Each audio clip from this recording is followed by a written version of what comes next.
ये है Nitin Gadkari, road transport and highway minister. एक कॉन्फ्रेंस में इन्होंने कहा 20% इथेनॉल डालने के ऊपर देश में एक तो भी गाड़ी में तकरार रही कि आप नाम बताएं।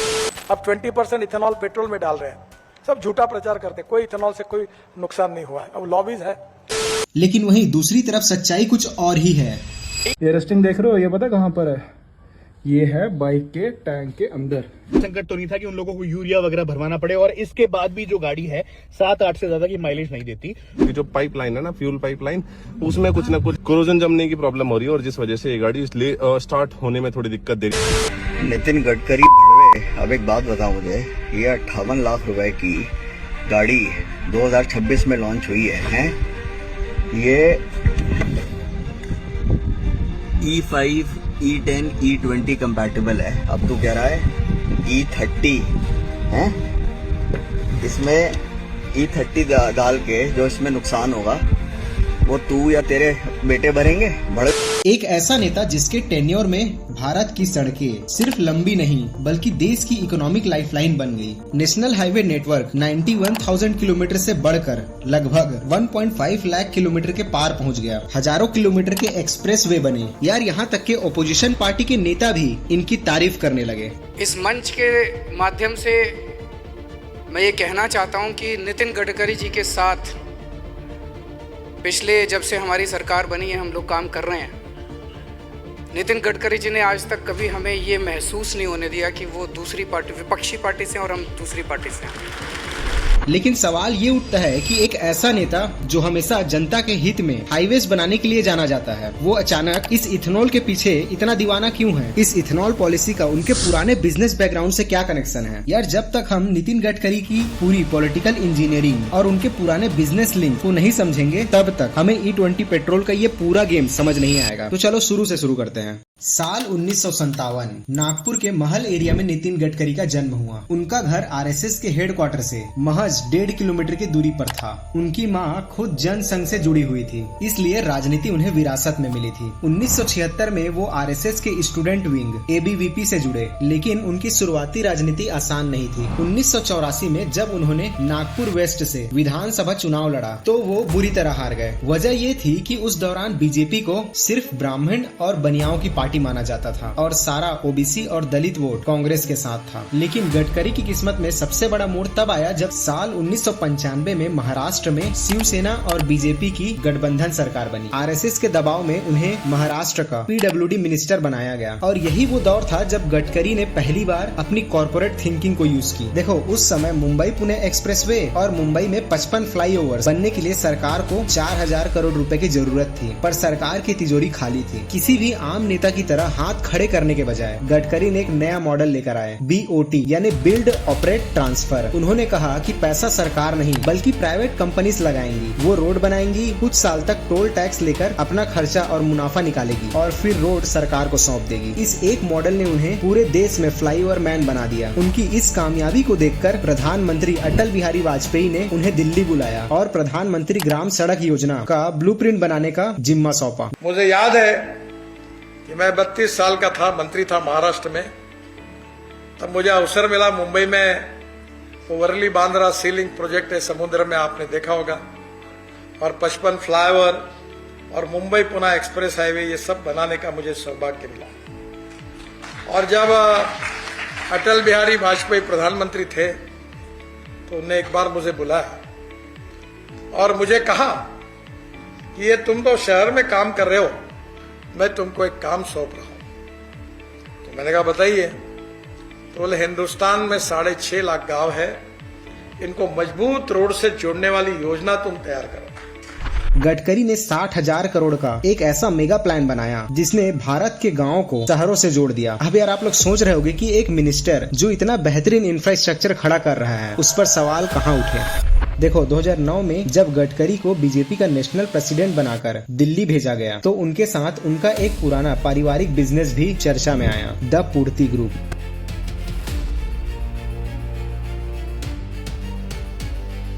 गडकरी ने महाराष्ट्र के विदर्भ रीजन में किसानों की मदद के नाम पर पूर्ति ग्रुप की शुरुआत की थी, जिसका मेन बिजनेस था शुगर मिल यानी गन्ने की फैक्ट्री चलाना। लेकिन साल 2012 में एनडीटीवी और बाकी मीडिया इन्वेस्टिगेटिव रिपोर्ट ने एक ऐसा खुलासा किया जिसने सबको चौंका दिया। आरोप लगा कि पूर्ति ग्रुप में जिन कंपनीज ने करोड़ों रुपए इन्वेस्ट किए थे वो असल में फर्जी थी। उनके ऑफिशियल एड्रेसेस फेक पाए गए। उनका पेड अप कैपिटल महज 2-3 हजार रुपए था। और सबसे अजीब बात तो ये थी कि उनमें से कुछ कंपनीज के डायरेक्टर खुद गडकरी के ड्राइवर और करीबी रिश्तेदार थे। और यार इस खुलासे का असर ये हुआ कि इनकम टैक्स के छापे पड़े और 2013 में गडकरी को बीजेपी प्रेसिडेंट के पद से इस्तीफा देना पड़ा। लेकिन यहाँ पर एक बहुत बड़ा पॉइंट है जो लोग मिस कर देते हैं। देखो यार, पूर्ति ग्रुप का कोर बिजनेस है शुगर मिल, और शुगर मिल का सबसे बड़ा बाई प्रोडक्ट होता है इथेनॉल। तो इसे याद रखना। देखो, भारत हर साल लगभग 85% क्रूड ऑयल बाहर से इंपोर्ट करता है, जिसमें देश का लाखों करोड़ों रुपए देश से बाहर चला जाता है। नितिन गडकरी का तर्क बिल्कुल सही है। अगर हम पेट्रोल में गन्ने से बना इथेनॉल मिलाएंगे तो हमारा इंपोर्ट बिल कम होगा और ये पैसा विदेश जाने के बजाय हमारे देश के किसानों के पास आएगा। लेकिन जल्दबाजी में लगाई गई इस पॉलिसी के कुछ बड़े नुकसान हैं जो आम जनता झेल रही है। जैसे यार, इथेनॉल एक तरह का एल्कोहल है जो नेचर में हाइड्रोस्कोपिक होता है, यानी ये हवा से नमी को सोख लेता है। तो सोचो, जब ये पानी पेट्रोल टैंक के अंदर इंजन तक पहुंचता है तो ये पुरानी गाड़ियों के स्टील और एल्यूमिनियम पार्ट्स को अंदर से कोरोड कर देगा, यानी जंग लग जाएगा इसमें। और पेट्रोल के मुकाबले इथेनॉल की एनर्जी डेंसिटी लगभग 33% कम होती है। इसका मतलब है कि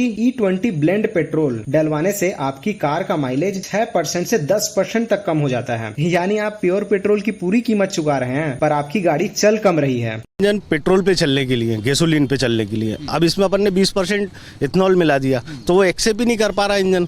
उसकी वजह से सबसे ज्यादा एवरेज गिर रहा है गाड़ियों का। इनडायरेक्टली ये आम जनता पर एक साइलेंट टैक्स की तरह है। मेरा मतलब ये है कि अगर आप पेट्रोल में इथेनॉल मिलाकर बेच रहे हैं, यानी पेट्रोल का अमाउंट कम हुआ इथेनॉल के चक्कर में, तो यार रेट भी कम होना चाहिए ना। लेकिन नहीं, सरकार पेट्रोल की रेट कम नहीं कर रही है। तो यार सोचने वाली बात है कि आखिर ये इथेनॉल से फायदा एक्चुअली किसे हो रहा है।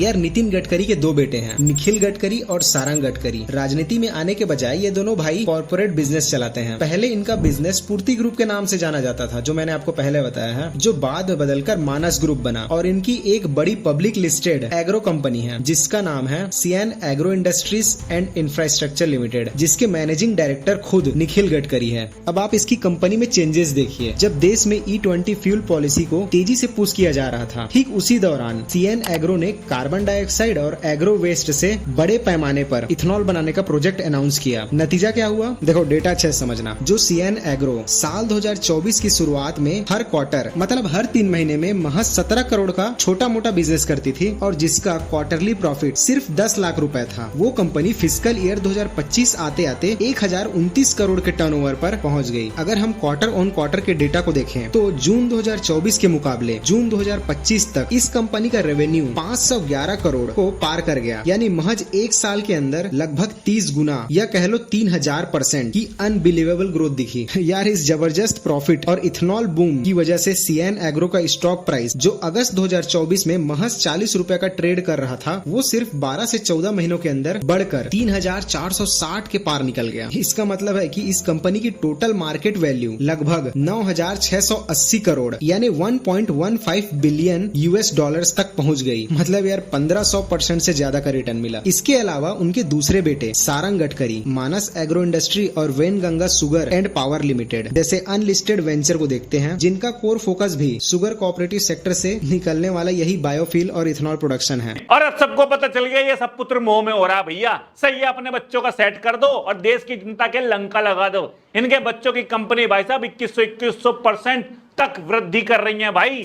अब यार यहाँ अपोजिशन सवाल उठाती है कि जब देश का रोड ट्रांसपोर्ट मिनिस्टर दिन रात मीडिया में आकर इथेनॉल को प्रमोट करता है, कार कंपनीज पर 100% इथेनॉल फ्लेक्स फ्यूल बनाने के लिए दबाव बनाता है, और ठीक उसी दौरान उनके अपने बेटों की इथेनॉल कंपनीज की ग्रोथ आम बिजनेसेस रूल को तोड़कर हजारों % की रफ्तार से भागती है, तो ऑब्वियसली एक बहुत बड़ा कॉन्फ्लिक्ट ऑफ इंटरेस्ट लगता है। मतलब कहीं ऐसा तो नहीं कि नितिन गडकरी सिर्फ अपने बेटों के लिए ये सब कर रहे हैं? ये सवाल लोगों के मन में आता है। देखो यार, यहाँ मैं ये नहीं कहता कि यही रीजन है कि नितिन गडकरी जो है वो E20 या इथेनॉल को इतना प्रमोट कर रहे हैं। क्या पता, हो सकता है उन्हें सच में अपने देश को लेकर कंसर्न हो, क्योंकि यार ये E20 पेट्रोल एक्चुअली देखा जाए तो काफी बेनिफिशियल है। जैसे इससे पॉल्यूशन कम होता है, ग्रीन हाउसेस एमिशंस भी कम होते हैं। तो यार नो डाउट यहाँ हो सकता है कि नितिन गडकरी जी का मोटिव देश का पैसा बचाना और पॉल्यूशन कम करना होगा, लेकिन दिक्कत उनके इम्प्लीमेंटेशन के तरीके में है। क्योंकि यार इनका जो इथेनॉल ब्लेंडिंग का टारगेट था वो 2030 था, मतलब 2030 तक इनको ये काम करना था, लेकिन ये लोग अपने टारगेट को भूलकर अचानक और बहुत जल्दबाजी में इस पॉलिसी को थोप दिए। यार समझो, एक आम मिडिल क्लास आदमी जो अपनी मेहनत की कमाई से 10 साल के लिए एक कार खरीदता है, उसे बिना किसी वार्निंग के एक ऐसे फ्यूल पर शिफ्ट कर दिया गया जिसके लिए उसकी गाड़ी का इंजन डिजाइन ही नहीं किया गया था। गडकरी ने देश के रास्ते को तो बेहतरीन बना दिए, पर उन रास्तों पर चलने वाली आम जनता की गाड़ियों का इंजन चूस लिया। यार इसमें आपको क्या लगता है, नीचे कमेंट में बताना। देखो मेरे अकॉर्डिंग तो गवर्नमेंट को जल्दबाजी नहीं करनी चाहिए थी, क्योंकि इनका टारगेट था 2030 तक की इथेनॉल ब्लेंड पेट्रोल लाना। और सच में अगर ये 2030 के आसपास आती तो कार मैन्युफैक्चरर भी उस टाइप के मशीन और इंजन बना लेते जो इथेनॉल ब्लेंड से चलता, और आम जनता भी रेडी रहती। इस सज्जन को क्या तकलीफ है भाई? यार इस कंडीशन को देखें तो आज के टाइम पे गवर्नमेंट को इस पेट्रोल के प्राइस को भी कम करना चाहिए। क्या तकलीफ है इनको? और साथ ही पेट्रोल पंप में ये भी ऑप्शन देना चाहिए कि क्या आपको 100% पेट्रोल लेना है या इथेनॉल मिला हुआ पेट्रोल। इससे आई थिंक काफी प्रॉब्लम सॉल्व हो जाती।